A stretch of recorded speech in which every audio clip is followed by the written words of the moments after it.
ഒരു നേതാവിനെ ബഹുമാനിച്ച് മദ്ഹ് പറയലും പാടലൊക്കെ ഒരു ഉത്തമനായ അനുയായിയുടെ ഒരു ഉത്തമ സ്വഭാവത്തിൽപ്പെട്ടതല്ലേ? എന്തിനാണ് മുത്ത് റസൂലിന്റെ റബീഉൽ അവ്വൽ വരുമ്പോ മദ്ഹ് പാടുന്നതിനെയും പറയുന്നതിനെയും അനിസ്ലാമികം, അത് അവിശ്വാസം, അന്തക്കേടാണ് എന്നൊക്കെ പറഞ്ഞ് മുത്തുനബിയെ നിസ്സാരപ്പെടുത്തുന്നത്?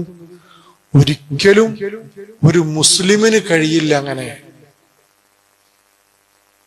അല്ലാഹു സുബ്ഹാനഹു വ തആല ഈമാൻ നഷ്ടപ്പെട്ടു പോകുന്ന കൂട്ടത്തിൽ അല്ലാഹു നമ്മളെ പെടുത്താതിരിക്കട്ടെ.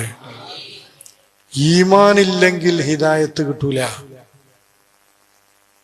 കിബർ വന്നു പോയാൽ ഒരിക്കലും ഹൃദയത്തിന് വെളിച്ചം കിട്ടൂല.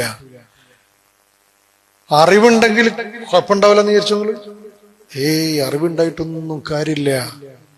ആ അറിവനുസരിച്ച് ഹിദായത്തിലേക്ക് നീങ്ങണം, ഇല്ലെങ്കിൽ നശിച്ചു പോകും.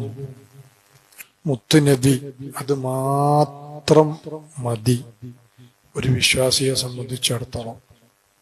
വേറുള്ള ഒന്നും ഇല്ലെങ്കിലും മുത്തുനബിയോടുള്ള മഹബത്ത് മാത്രം മതി. പിന്നെ മുത്തുനബിയോടുള്ള മഹബത്ത് മാത്രമുള്ളവര് എങ്ങനെ നടക്കാനുള്ള ചിന്തിച്ചാൽ മതി.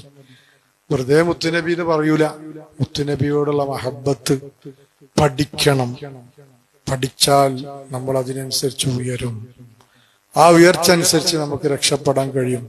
അത് കഴിയാത്തൊരു ടീമിന്റെ ഒക്കെ പലരുടെയും ചരിത്രം വെറും മുത്തുനബി എന്നത് കൊണ്ട് മാത്രം ഉന്നതങ്ങളിലേക്ക് ഉയർന്ന ചരിത്രമുണ്ട്.